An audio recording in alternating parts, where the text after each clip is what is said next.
ತಪ್ಪುಗಳ ಗರಸ ಗನ್ನ ನಂಬಿದವರ ಶ್ರೀಪತಿ,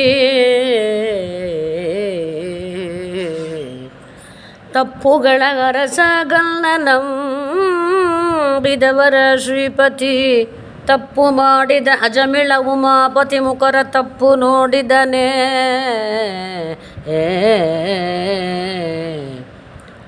ತಪ್ಪು ಮಾಡಿದ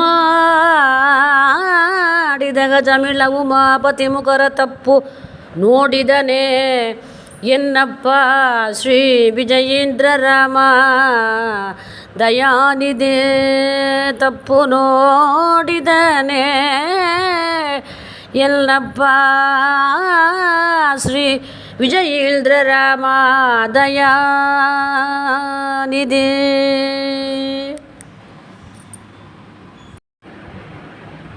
ಹರೇ ಕೃಷ್ಣ. ಶ್ರೀ ಗುರುಭ್ಯೋ ನಮಃ. ಇವತ್ತು ಶ್ರೀ ವಿಜಯೇಂದ್ರ ತೀರ್ಥರ ಆರಾಧನೆ. ಅವರು 64 ಕಲೆ ಒಳಗೆ ಸ್ಫುಟ ಹಾಕಿದವರು. ಹಾಗೆ ಅವರು ಮಾಡಿದ ಗ್ರಂಥಗಳು 104 ಗ್ರಂಥಗಳು. ಆ 104 ಗ್ರಂಥಗಳು ಸಿಕ್ಕಿಲ್ಲ. ಆ 104 ಗ್ರಂಥಗಳು ಹೆಸರನ್ನ ಪಟ ಪಟ ಪಟ ಪಟ ಅಂತ ಹೇಳಿದರೆ ಅವರು ದೊಡ್ಡ ವಿದ್ವಾಂಸರು ಅಂತ ಸನ್ಮಾನ ಮಾಡ್ತಾಯಿದ್ರು ಅಂತ ಆ ಕಾಲದಾಗ. ಅಂಥ ಮಹನೀಯರು ಅವರು. ಎಷ್ಟೋ ಮಾಡಿರ್ಬೋದು, ನಮಗೆ ಸಿಕ್ಕಿಲ್ಲ. ಒಂದೇ ಒಂದು ಉಗಾಭೋಗ. ಅದನ್ನು ಸ್ವಲ್ಪ ಅರ್ಥ ನೋಡೋಣ. ತಪ್ಪುಗಳ ಅರಸ ಗನ್ನ ನಂಬಿದವರ ಶ್ರೀಪತಿ. ಶ್ರೀಪತಿಯಾದವ ಶ್ರೀನಾರಾಯಣ ಶ್ರೀಹರಿ ತನ್ನ ಭಕ್ತರು ಮಾಡಿದ, ಅವನ ಮೇಲೆ ನಂಬಿಕಿಟ್ಟವರು ಮಾಡಿದ ತಪ್ಪುಗಳನ್ನ ಅರಸ ನೋಡೋದಿಲ್ಲ. ತಪ್ಪು ಮಾಡಿದ ಅಜಮೇಳ ಉಮಾಪತಿ ಮುಖರ ತಪ್ಪು ನೋಡಿದನೇ.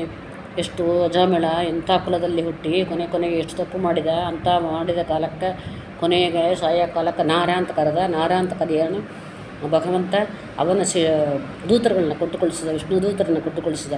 ಅದರಿಂದ ಉಮಾಪತಿ ಉಮಾಪತಿ ಅದ್ರ ದೇವರು ಹಿಡ್ಕೊಂಡು ಮಾಡಿದ. ಎಷ್ಟೋ ದೇವತೆಗಳು ಸಣ್ಣ ತಪ್ಪುಗಳು ಕಲಿಯ ಆವೇಶದಿಂದ ಮಾಡ್ತಾರೆ. ಅಂಥವರು ಸದ್ಭಕ್ತರು. ಅವ್ರನ್ನ ಯಾವಾಗಲೂ ಜ್ಞಾನಿಗಳು, ಅಪರೋಕ್ಷ ಜ್ಞಾನಿಗಳು. ಅವರು ಮಾಡಿದ ತಪ್ಪನ್ನ ನೋಡ್ತಾನೆ ಭಗವಂತ. ಅದರಿಂದ ನಾವು ಎಷ್ಟೇ ತಪ್ಪು ಮಾಡಿದ್ರು ಕೂಡ ಅವನ ಮೇಲೆ ಭಕ್ತಿಪೂರ್ವಕವಾಗಿ ಭಕ್ತಿ ಇಟ್ಕೊಂಡು ನಾವು ಮಾಡಿದೇವಪ್ಪ ಅಂತ ಹೇಳಿಬಿಟ್ರೆ ಸಾಕು, ನಮ್ಮನ್ನೆಲ್ಲ ಮನ್ನಿಸ್ತಾನಂತ. ಅಂಥ ದಯಾನಿಧಿ ವಿಜಯೇಂದ್ರ ರಾಮ ದಯಾನಿಧಿ ಅಂತಾರೆ. ವಿಜಯೇಂದ್ರ ರಾಮ ಇದ್ದಾನಲ್ಲ, ಭಗವಂತ ಶ್ರೀಹರಿ ಇದ್ದಾನಲ್ಲ, ದಯಾ ಸಮುದ್ರ ಕರುಣಾನಿಧಿ ಅವನು. ಅದರಿಂದ ಭಕ್ತರುಗಳು ತಪ್ಪು ಮಾಡಿದರೆ ಆ ತಪ್ಪನ್ನು ಕ್ಷಮಾ ಮಾಡ್ತಾನೆ. ಭಕ್ತಿ ಇದ್ದರೆ ಸಾಕು, ಎಲ್ಲ ಸರಿ ಮಾಡ್ತಾನೆ ಅವನು. ಅದರಿಂದ ನಾವು ಭಗವಂತನ ಮೇಲೆ ಭಕ್ತಿ ಮಾಡಿದೆ ಅಂದರೆ ನಮ್ಮ ತಿಳಿಲ್ಲಾಂಗ್ಲೂ ಮಾಡತಕ್ಕಂಥ ತಪ್ಪನ್ನೆಲ್ಲ ಕ್ಷಮಾ ಮಾಡಿಕಪ್ಪ ಅಂತ ಕೇಳಿದ್ರೆ ಕ್ಷಮಾ ಮಾಡ್ತಾನೆ ಅಂಬದನ್ನು ಇವೆಲ್ಲ ತೋರಿಸಿಕೊಡ್ಬೇಕು. ತಪ್ಪು ಮಾಡಬೇಕು ಅಂತೆಲ್ಲ ನಮ್ಮ ತಿಳಿಲ್ಲಾಂಗೆ ಎಷ್ಟೋ ಮಾಡ್ತೇವೆ. ಅದರಿಂದ ಅವನ ಮೇಲೆ ಭಕ್ತಿ ಮಾಡಿದೆವು ಅಂತಂದರೆ, ಹೇಗೆ ತಾಯಿಯಾದವಳು ತನ್ನ ಮಕ್ಕಳನ್ನು ಅವಳು ತಪ್ಪು ಮಾಡ್ತಾಳು ಕ್ಷಮಾ ಮಾಡ್ತಾಳು, ಹಾಗೆ ಭಗವಂತ ಶ್ರೀಹರಿಗೆ ದೊಡ್ಡ ತಾಯಿ, ಅವನು ಕ್ಷಮಾ ಮಾಡ್ತಾನೆ ಅಂತ ಹೇಳಿ ನಮಗೆ ತೋರಿಸಿಕೊಟ್ಟಿದ್ದಾರೆ ಈ ಯುಗಾಭಾಗ ಒಳಗೆ. ಶ್ರೀಕೃಷ್ಣಾರ್ಪಣಮಸ್ತು.